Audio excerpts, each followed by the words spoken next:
Welcome to Cap Village's author series. We are here today with Leah Williams. And Leah, oh my gosh, we've got three of your books right in front of us: Sweet Like Sugar Cane, Neither Out Nor In Deep, and Where the Guava Tree Stands. So, Leah, tell us a little bit about yourself. Okay, so I'm a Caribbean author. I'm a teacher first, educator. I'm a professor at the community college here and a middle school English teacher and a mom of my son, a proud mom of my son, but of Caribbean descent, not just Caribbean descent, but born and raised in St. Kitts. So just a little bit about me. And so, what I love is the stories are written. You go back to growing up in St. Kitts. Yes. And you weave in, of course, that voice, which is something that we're just so excited that people are writing with that Caribbean tune. Yeah. Tell us a little bit about your inspiration for your books. So my inspiration, I definitely loved reading growing up, and I never saw stories about me. And I just got a little tired of it, and I wanted to write stories that that little girl needed during that time. So a lot of my stories are definitely rooted in the Caribbean soil, about the stories growing up, even about Nancy, Jumbies, and village creations. It's just, it allows me to reminisce about my childhood and the things that I was privileged to experience. Because when you look at it now, it's amazing. I like the word you used, privileged to experience. Our upbringing was so gosh darn rich. I don't even understand. And it's not money rich, guys. It is experience rich. It just Rich. I tell people all the time, I left Ghana at 16 and came here. And I don't understand how that 16 years just is everything to me. Everything I am was from those 16 years. Yes, absolutely. We don't realize until, of course, it's like looking at a story from outside. So you're now on the outside looking into this window and you're realizing, oh my goodness, I had heaven and earth and didn't actually realize it. But at least you're at a point now where you're able to realize this is what I had. So not only did I have this, I now want to share it with everyone else. Well, since you're the storyteller, I'm going to ask you, what do you think it is that we had that made it that rich? I think, oh my gosh, it's so much. Coming home to a home cooked meal, not necessarily from a microwave. Something that we take for granted. I don't even think I owned a microwave until I moved to America. But being able to, something as simple as your girlfriend calling you on three-way because maybe your boyfriend's on the other line and you have to click over. It's something as simple as that. Walking home from school, even though we do have transportation, we've had school buses, but you're walking home from school, and as you're walking home, you can break off a piece of sugar cane and eat it while you're walking home. And not get in trouble. These are experiences that our children didn't get to have, but they are able to read them through stories. But we don't have many of those stories. We don't have enough of those stories at all. The other one that I need to investigate is because we interviewed Jamaican authors today who talked about Anansi. For me growing up, Anansi. For you in St. Kitts, Anansi. So this is now across the Caribbean that we all have this thread of Anansi. Have you done the research to understand, is Anansi coming from, where's the Anansi storytelling coming from? So there are different places, different countries in Africa that Anansi is coming from. So I'm learning through research because I do want to do an Anansi story myself. And the way how I want to weave it in, I want to weave it into 2025 to show that how Anansi has evolved, not just from during those times in history, but he's a spider that's cunning enough to not die. He's just within our bloodstream, right? So I'm realizing in looking at the history, looking at the research, even though we all know him as Anansi, he is the same evil, cunning trickster that we all know of. So any Caribbean person, we don't own him.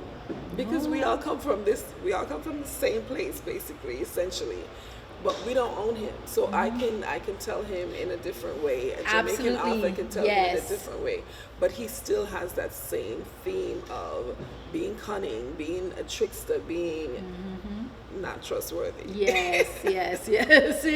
And we have to do a whole deep dive into what was the messages they were teaching us and all of that. But it's actually interesting. I love that, as of course we're from diaspora, that play of, oh my gosh, we are so more alike than we're different. We are, yeah. We are. So tell us a little bit about how your background, I know each story is different, right? Yes. If you could go through, which one was the first? So this was the first, neither out for nor indie. All right. Yeah. And tell us a little bit about what shaped the telling of that story. So I wrote this one during COVID. Uh-huh. I had just so much time on my hand, and I started thinking about what story can I tell, because I read a lot. And because I read a lot, I sometimes read books and I'm not satisfied. I'm not satisfied with what I receive. Filled up. I'm not filled out. But I started thinking about if I had my son go home, how can just the situation, the way how he works with my dad, his granddad, their relationship is so funny because they're so far apart but so close. They have so many differences, and I wanted to show how much my son needs to understand that this is really where you're from. Yes. This is our spirit, the spirit of the village, the spirit of growing up with your grandparents, your uncles, that community, right? And going to a school that embraces education. It's so strong, so And much so instills that excellent, so much so that it doesn't matter what you wear. Yes. It's not about your clothes. It's all about education. Yes. So I wanted to write this story, but I needed a conflict. But I decided I'm going to choose one of my students and decide, let's write about that instead, because my son, he doesn't give me any problems, thank God. But I wanted to write about what would happen if someone from America, a teenage from America, was placed into an island village with someone of a different age. Yes. What would happen? What would happen? Yeah. And the story unfolded where he ended up learning so much, and it gave me again another opportunity to be able to reminisce on the school that I went to. I actually used the very school that I went to. The fact that every morning we would have to say devotion. We would have to say our prayers. We would have to, stand up in an assembly. In the assembly. Yes. I think it's why when Harry Potter and so came out and we saw that British school experience, a lot of us felt like, how do we you know this? This is us. This is familiar. How do you know?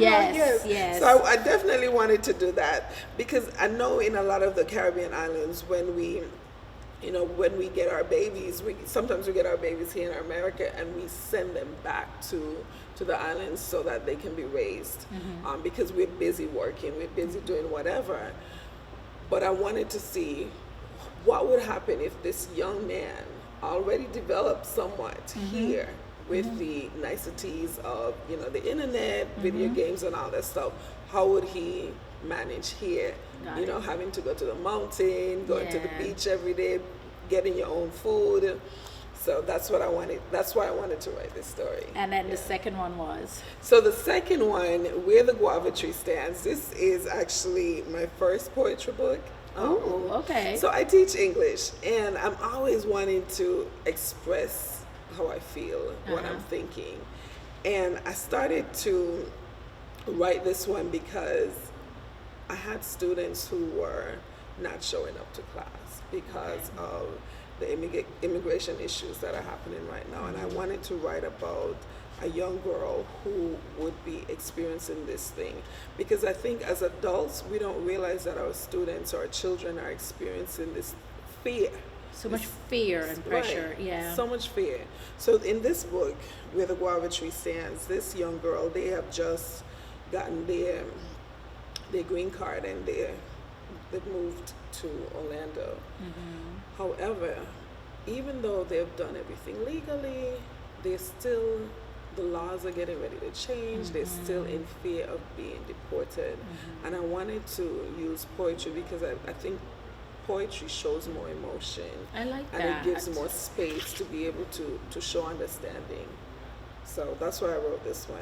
And again, I mean, like, gosh, to have something echo an experience that people are having so that people could tap into that. Right. Bravo. Now tell us about Sweet Like Sugar So, Cane. this is my absolute favorite. Oh, I was just gonna say, even if you couldn't tell, that one's her favorite. I This see her is my- smile every time. Right, this is my absolute favorite. So this actually goes with this. They stand alone, but this is about the main character's mother Okay. as she is growing up on the island. And if you've ever fallen in love, if you have ever, I'm sure everyone has, but this Would hope is everyone has. this is about young love. Being in the Caribbean, parents behave as though they have never been in love. Like they never had a They've past. never had a, they've When never in had truth, a they know past. every secret Right. to catch you before you even understand. Right, or know my what you're doing. parents were, my parents were and are angels. So they've never experienced anything like that. But this young lady, she, she's met the love of her life. Of course, we always feel like it's the love of our lives, and she's met this guy, and he goes to the same school as her, the same school I went to, and they have this budding relationship where they just don't know what to do with it because you are confined with all these restrictions. I can't have a boyfriend. I'm not supposed to have a boyfriend. In fact, my parents are gonna go and talk to his parents and tell them to leave her alone. Or that's even worse in smaller islands. Exactly. Somebody tell me you sometimes have to date somebody in another island that you cross the boat to go date so that nobody on the island knows. Exactly. So, and of course they're skipping school. They're doing all these things. See, but that's why the people used to say they don't date. But it's a funny thing because you wonder about what if I'd done all these things, or what if I didn't listen to my parents, or what if I did listen to my This is a book for everyone. Yes, it stands by itself, but you're able to see, like, how could you tell me to behave a certain way when you yourself was disobedient? And it makes me smile because the reviews that I receive is that, yes, you've made me cry. I love that you write these stories because it reminds me of back home. This happened to me. One of my favorite reviews was this young lady. She said she's from some African country. I don't remember. But she said that the same thing happened to her. And I like that because we think that I'm from this island, so this is only for me. Yeah. These dreams that we have are not isolated. These experiences that we have are not isolated. They may happen to us in a different country, a different culture, but they are universal. Yes. So, this is my favorite. The audiobook is coming out soon. It's already done. I just need to upload it. Ooh. The voice is amazing. The young lady is from St. Vincent who narrated the audiobook. But yes, this is my absolutely favorite. And I call it Sweet Like Sugar Cane because sometimes you bite into sugar cane. Sometimes it's sweet and sometimes it's not. Yeah. Because depending on... It's never sour, y'all. It's just never in case you don't know. It's never sour. It never just sour. not be really sweet. It's never That's sour, what we but can say. depending on the time of the year you bite into it, It might be like watery. Watered down. exactly, Yeah. exactly. But sometimes it's so sweet, you're definitely getting diabetes from it. Yeah. So there's some ups and downs with this, but it's definitely my favorite. I believe that more stories are going to come out of this family. Wow. So yes. So one of the questions I have for you is, okay, you're writing from your heart, you're writing from your history, your experience, your voice. Do you worry about it connecting, or again, you're writing because this is what you're writing?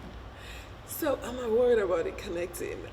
I started saying to my family members, if you don't want me to write anything bad or good about you, that's your problem because you should have been good to me. or you shouldn't have been. Yes. But there are representatives of a lot of my family members in here. It's funny though, we've had such really good times. I was talking to my cousin the other day, and we were on this trip, and we were in an all-inclusive hotel. I've been with these same cousins where we've all been in like one room, sleeping. Yes. Like 10 of us. So to see, I would never get rid of those experiences. Never, because that's why we're close today, and that's why we're able to strive, thrive for the things that we do now. But the experiences, I think writers on a whole, we are people watchers. Yes. And we are experience collectors. So as we are getting these experiences, if you've done bad to me, I'm sure you're going to be in here somewhere. Especially in these two books where they both are taught by the same teacher. And a lot of villagers, a lot of islanders, we have the same teachers growing up, your parents. True, almost like oh God, sometimes for like 40 years. Yes. Yes. So they experience the same teacher. So if you're reading and you're following along the story, you'll realize, oh my God, Kadeem had the same teacher as his mom, because that's exactly what happened. Yes. Yeah. I love the fact that we're just, you guys are doing these projects with our voices, and I really, really applaud you for that. And as you know, Cap Village is gonna be at your back. Yes, I'm when so we need your appreciative. wings. I'm so appreciative. Because again, we believe in this work. So that brings us to something that you're actually gonna be doing in Cap Village soon. Yes. Right. So tell us about the event that's coming up. Okay, so I'm so excited about this. I wrote this book called Black Girls Day Off. It's not been published yet. It's coming out the same day, so that it's coming out the same day. So we're doing almost like a reveal. Yes. Okay. So I wanted to write a story about Black Girls Day Off because I saw the event where you are taking, if you're a black girl or a black woman, you're taking the day off for rest and relaxation.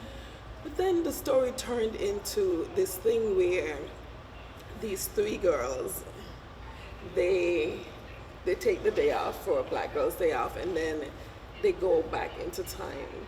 And they experience all the greatness, the trauma that we've experienced as black people. And it just turned into this thing where I really wanted not just the girls to experience the book, I now wanted them to realize how great they are. Okay. So that's why I decided to come up with this event where I wanted 100 black girls, 100 black girls to come and just be treasured. Yes. Be celebrated on that day, October 11th. That's a day that October 11th. Yes, October 11th. And tell me, what are they gonna experience? So when they come here to Cap Village, they are going to experience a teen mental therapist. She's going to talk about the importance of mental health, taking care of yourself. They are going to be taught about money management at their age. I have someone who's coming in who's talking about, using TikTok, using social media to gain income. Nice. At your age. I have a cancer survivor who she experienced cancer during high school. And I want them to see that these are obstacles. They are not things that will defeat us. Yes. But they're going to come. It's not about your future. It's about your right now. That's what I want them to understand. Do you think that's what makes you treasure your Caribbean upbringing the most? Is that we were fully present? Oh my And gosh. is that perhaps what you're teaching them there? Yes, I wish I had something like this when I was growing up. I would definitely, I feel like I'm a great person now, but I would be so much stronger because with evidence of this is what I can do. I want them to see that. I want them to feel that they have purpose.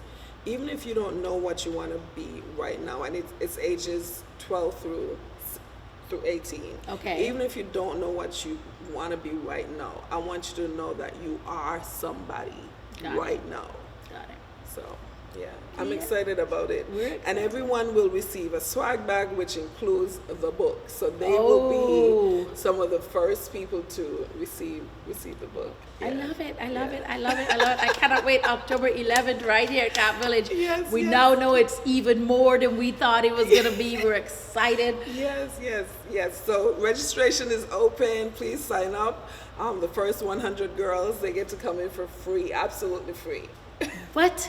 Yes. All right, Leah, tell them how they can find out more about you So- and the event. I'm on social media, Kitty Writer1, KITTIWRITER1. It's also on my webpage, WLEAHT. I don't even know how to spell my own name. Williams.net. Everything's there for you to sign up. You can also email me. Everything's on my website. And we will put those links underneath this video so you don't have to worry even Thank if you thank don't thank understand you. it. I'm excited. I'm hoping that we can do this every year. I just want to see it grow. I want these young girls to be powerful and be Yes. meaningful. I want them to create a network among themselves. That's a network. Yeah. You know what? Create a village. Create a village. That's exactly what Yes. you're creating, and I love that. Yes. I love that. Yeah. Pouring back in exactly what Yeah. you've been taught. Yeah. Thanks for visiting Cap Thank Village. you for having me.